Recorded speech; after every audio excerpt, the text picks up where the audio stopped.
Halo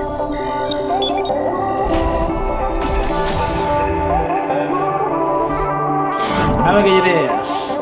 Ayo sekarang tunjuk tangan siapa yang ngarep S20 series muncul di Indonesia dengan prosesor flagshipnya Qualcomm. Gagal total, ya kan? Ini S20 series, ini S20 Ultra by the way, keluar dengan Exynos 990 yang resmi di Indonesia. Tapi santai men, jangan terlalu kecewa dulu. Soalnya kan bersamaan dengan S20 Ultra keluar Samsung Galaxy Z Flip itu pakai Snapdragon 855 Plus. Dan yang hari ini kita mau bahas itu adalah flagship killnya Samsung ceritanya. Pakai Snapdragon 855 Samsung Galaxy S10 Lite. Dengan perbedaan harga 3 juta based on website resminya Samsung, handphone dengan prosesor flagship tahun lalu ini apakah worth it untuk dibeli? Plastik, plastik, dan plastik. Ya, itulah bahan semua body handphone Samsung yang sekarang-sekarang ini. Sampai rentang harga 9 juta pun. Seperti Galaxy S10 Lite ini. Cukup miris karena di harga 3 jutaan pun sekarang sebenarnya kita bisa dapetin handphone dengan body kaca. Kami nggak pengen mengulang bahas desain body S10 Lite. Secara prinsip A51, A71, Note 10 Lite, S10 Lite konsepnya tuh sama. Ngotak, tongkrongannya ganteng, dan punya kamera bump kekinian yang nggak tebel. Tapi bentar dulu, minusnya tetap ada dibanding 3 handphone tadi. Headphone jack. Sedikit saran, kalau mau beli, pilih yang warna birunya ya. Bagus tuh. Lebih spesifik lagi, ada beberapa spesifikasi S10 Lite yang sama persis dengan Note 10 Lite. Pertama, layar AMOLED Full HD Plus dengan kualitas sangat baik berukuran 6,7 inch. Lega dan asik lah pokoknya buat nonton. Terlebih ditandem dengan single bottom firing speaker yang bagus output audionya. Kedua, hanya ada satu opsi di Indonesia, RAM 8GB dengan internal storage 128. Ketiga, out of the box udah pakai Android 10 dan One UI 2.0. Keempat, kapasitas baterainya 4500 mAh juga. Kapasitas baterai boleh sama, tapi charging speed S10 Lite dengan charger 25 watt bawaan lebih cepat. Dari 0 sampai 60% bisa ditempuh dalam waktu 30 menit dan sampai 100% tinggal nunggu sekitar 35 menit lagi. FYI, S10 Lite juga support charger 45 watt keluaran Samsung juga ya. Untuk ketahanannya sendiri, dari pemakaian gue, SOT 7 jam itu bisa didapetin dengan mudah. Gimana nih, embel-embelnya Lite tapi kok justru lebih baik ya ketimbang versi mahalnya? Nggak cuma itu aja, apa ceritanya versi Lite dikasih prosesor Snapdragon 855 yang jelas-jelas lebih powerful ketimbang Exynos 9820 di S10 series lain. Bahkan Exynos 9825 di Note 10 aja kalah ngebut. Kami udah pernah buat komparasi antara versi Exynos dan Snapdragon dari Note 10. Kali ini kami bakalan buat perbandingan singkat antara S10 dan S10 Lite dari segi performance. Kita mulai dari yang benchmark sintetis dulu deh.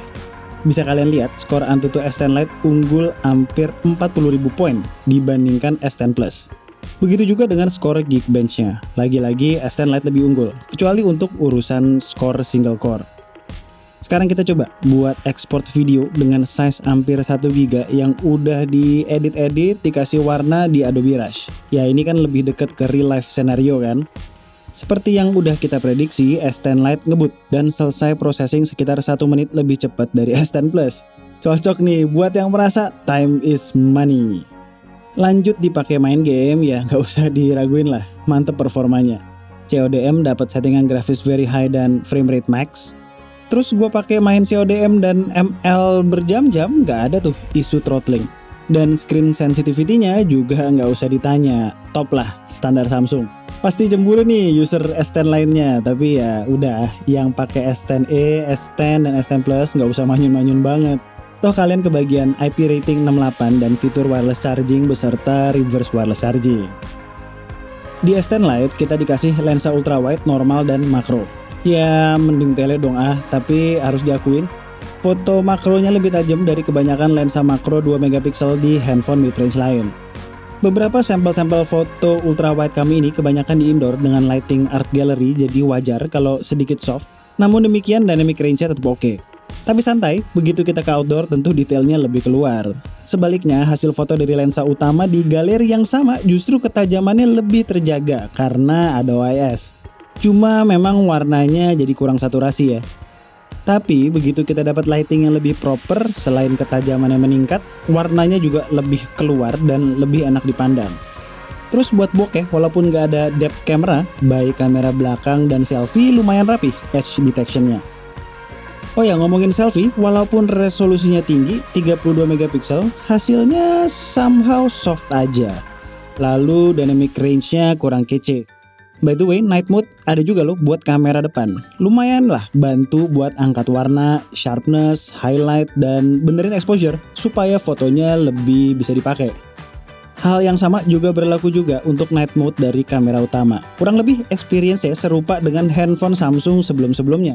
Dan finally nih, sebenarnya udah diperbaiki di Galaxy S20 series. S20 Lite ntar ada nggak ya? Nah, ini gue lagi nyobain perekaman kamera belakang Samsung Galaxy S10 Lite dan S10 Plus. Gue pengen cobain stabilisasi keduanya di resolusi 4K 30 fps. Dan just info, buat yang Samsung Galaxy S10 Lite, so far cuman available maksimal di 4K 30 fps aja. Seperti yang Gadgeteers lihat dengan versi software terakhir yang available saat ini, footage di resolusi 4K S10 Lite nggak stabil dibandingkan S10 Plus. Terus pas kami lihat di setting, memang fitur video stabilization-nya nggak bisa dihidupkan di resolusi ini. Begitu juga dengan mode Super Steady-nya, walaupun S10 Lite cukup stabil, tapi lagi-lagi S10 Plus masih terlihat lebih menghandle guncangan dengan baik. Pertanyaan gue dan Kumar, Super Steady OIS yang diklaim sudut pergerakannya lebih luas, bekerja nggak sih nih? Kok stabilisasi videonya nggak lebih superior dari S10 yang cuma make OIS standar ya? Nah, gue tuh sempat baca di luaran sana udah ada update yang katanya bakalan memperbaiki stabilisasi videonya. Cuma kalau nungguin software update yang gue nggak tahu kapan, nggak tayang-tayang dong reviewnya. Nah, kalau ini perekaman kamera depannya. Sama kayak kamera belakang, resolusinya mentok di 4K 30 fps dan nggak ada opsi 4K 60 fps. Barusan gue preview footage yang 4K, terus pas gue lihat itu footage-nya nggak stabil karena emang pas di 4K itu opsi video stabilization-nya nggak bisa hidup. Dan yang kedua, ini gue lihat kalau di resolusi 1080 harusnya lebih stabil, tapi emang lebih nge-crop aja.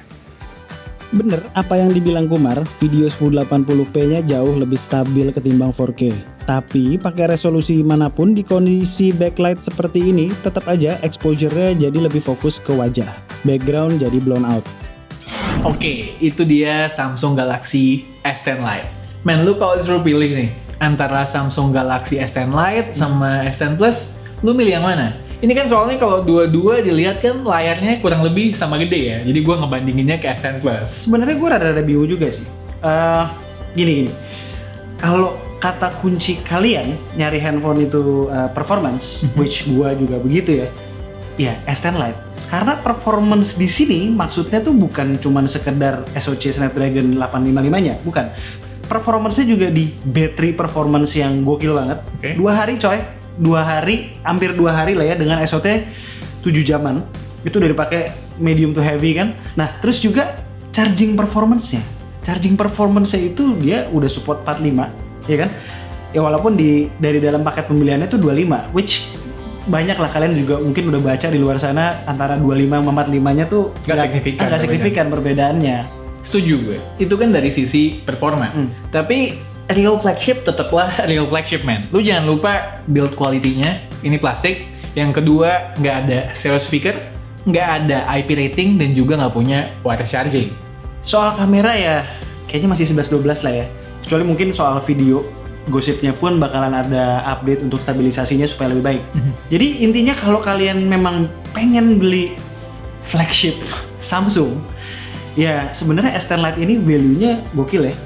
Tapi ya kalau kalian masih terbuka dengan brand lain selain Samsung, di luar sana masih banyak pilihan yang menawarkan value lebih baik. Ya bener, ada ROG Phone 2, ada Realme X2 Pro, kemudian ada Black Shark 2 Pro juga. Gear 6 juga. Iya. Tapi ya lagi-lagi, kalau kalian pengen nyobain handphone Samsung yang pakai prosesor flagshipnya Qualcomm, yang harganya tuh make sense dan resmi di Indonesia, ya cuma ini. Satu lagi men, kelebihannya, kalau lo pakai handphone ini, lo pasti akan dikira lagi pakai S20. Oh iya, bener juga ya. S20 Plus. Atau bisa juga soal Capra, men. M31 jangan-jangan.